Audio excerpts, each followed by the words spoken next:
thank you for joining Wars of the Rosies as we continue with part 9 from A World Journey, Elephant Country by the Imperator AMORC. An article from Rosicrucian Digest, Volume 32, Number 9, September 1954. The Thought of the Month, Elephant Country by the Imperator AMORC.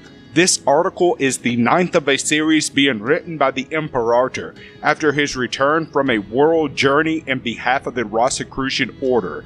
Editor. The tall, dry grass, stirred by an occasional breeze, rippled in wave-like motion. There beyond was a clearing and grazing in it. Like domesticated cattle were a number of zebras. The sound of our approach electrified them. They raised their heads, abruptly sniffed the breeze, and pointed their ears in our direction. The human scent disturbed them. Those nearest us trotted toward the center of the herd, and there they stood, motionless, peering at our approach. Since we passed them at a distance of 100 yards, they did not take fright, but looked after us curiously and cautiously. In a way, it was strange to call this area, in which we were, a park. It is so unlike most of the other national parks to be found elsewhere throughout the world. Kruger National Park is actually the largest game reserve in the world. It was established in 1898 by the President of the Transvaal Republic, Paul Kruger. The extent of this reserve is tremendous. It is more than 8,000 square miles, larger in fact than the states of New Jersey, Rhode Island, Connecticut, and Delaware, and almost as large as Massachusetts. In this vast game reserve, there may be found, living in their natural habitat as they have existed for untold centuries, hyenas, lions, wildebeests, giraffes, warthogs, Cape buffaloes, elephants, impala, hippopotami, baboons, crocodiles, cheetahs, and many other species. It is a zoo without bars, without artificiality, where wild game offers the thrill of observance and the element of danger if approached too closely. We blinked our eyes a moment. Had a tree moved?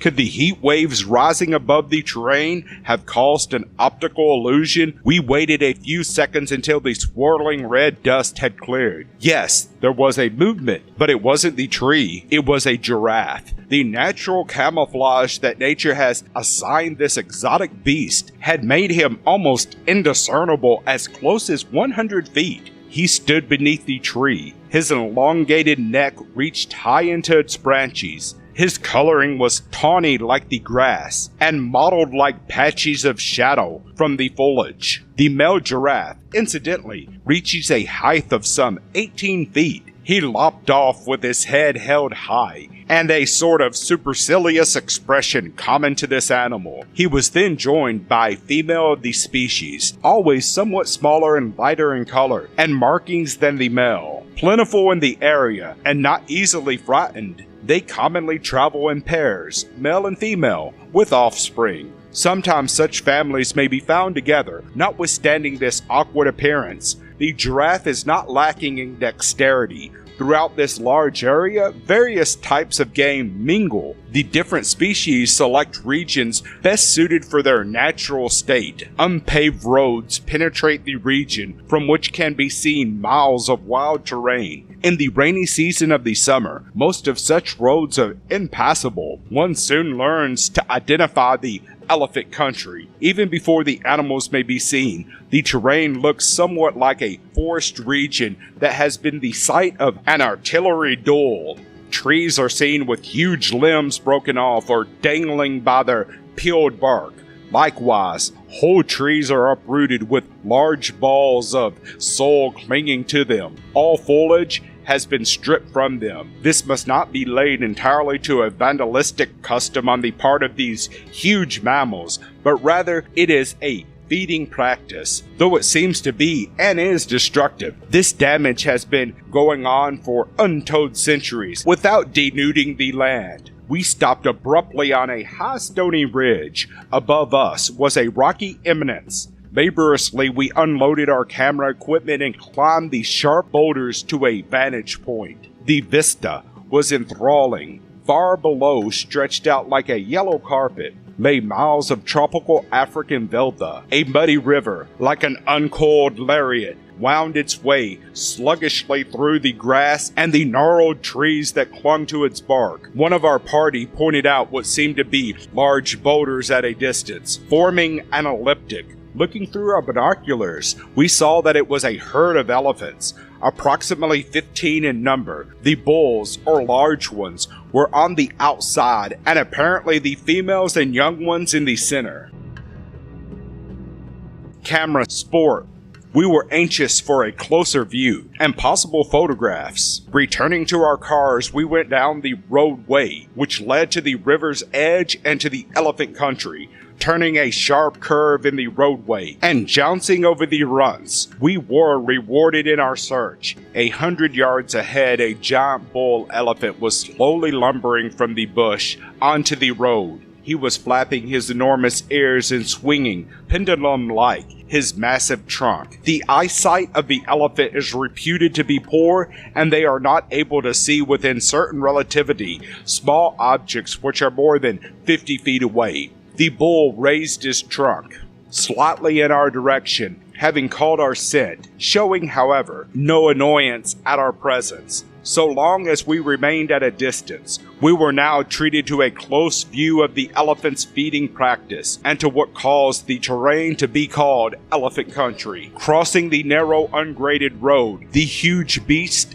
reached upward with his trunk and pulled down branches from a tree, stripping some of their leaves. The tree had a girth of 10 or 12 inches. Not satisfied with the leaves, the elephant bent his massive head and, with the aid of his great tusk, pushed the tree over slowly, and without seeming effort, he just walked against the tree and it fell, uprooting a giant ball of soil. He then proceeded cautiously, disregarding our presence, to eat the tender roots he had exposed. This completed, he walked to the place where the top of the tree lay, and, with his trunk and head, upended it so that it would fall again and the other side of the roots would be exposed. These too he munched with apparent satisfaction. Having completed this, he lumbered on again to be joined by another bull and 2 females, making a small herd. There is considerable danger for a safari in approaching too close to these animals. The elephant dislikes the scent of human beings and is enraged if they come near him. A bull will suddenly charge a safari car, turning it over several times as one would an empty tin container. Then, in his rage, he will trample it with his 2 or 3 tons of weight, flattening it. While we were in this vicinity, we learned of such a fate of individuals who had disregarded precautions. There is something awe-inspiring in looking upon these animals, the largest land creatures in the world. They are a reminder of the time when the Malian age was at its height, in the game reserves such as Kruger, and mostly in Kenya, East Africa, for example. The hunting of these animals for ivory or sport is prohibited. Heretofore, they were slaughtered by white men and natives alike. Hunting, of course, is still permitted in certain areas by license and greatly restricted. It is hoped that this kind of sport will soon be permanently prohibited. There is as much danger and thrill in stalking wild game with still or cinematic cameras and without extinction of the beast. The lion at home.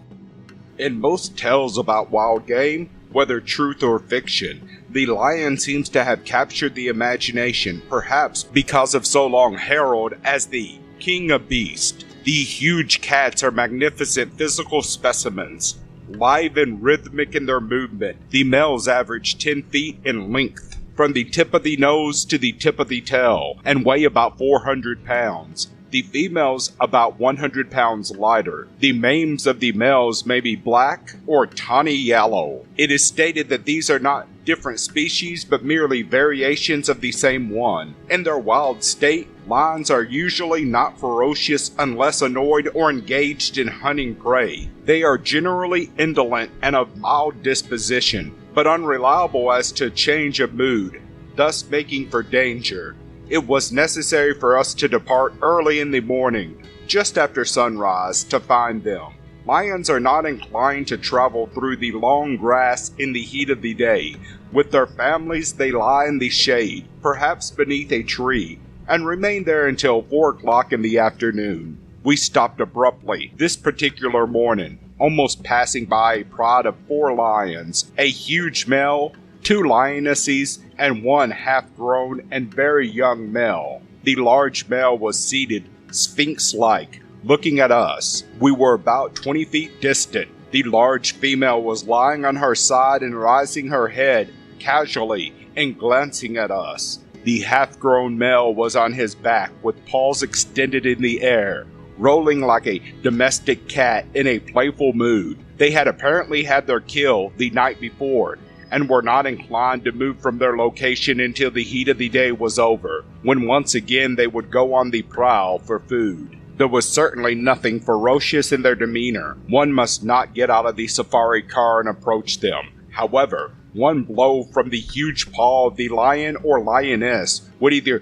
decapitate a human or disembowel him. We were working ferociously with our cameras, taking advantage of the opportunity of such a good shot. At the sound of our movement and the clanging of the camera apparatus, the large male flicked his ears in evident annoyance. Our scent, as well, told him we were despised humans. He finally rose, turning towards the female, and, looking back over his shoulder, gave a low growl of annoyance. Then he stalked away through the tall grass and, we presume, to a more secluded spot. He was almost immediately concealed by the surrounding bush. So perfect was his natural camouflage. At this, the rest of his family joined him. A shortage of water in the region most of the year, and periodic droughts as well, make the remaining water holes gathering places for game of all kinds. These watering holes are depressions, some not more than 50 yards across, which are fed from deep springs or what is left of once large streams. In the early morning, and just before sunset, herds of zebras, antelopes, giraffes, hyenas, and wildebeests may be seen gathering in peaceful communal spirit because of common need for the life-giving water. The elephants, too, like to gather at water holes and even wallow in them, their thrashing about often disturbing and frightening away the more timid game.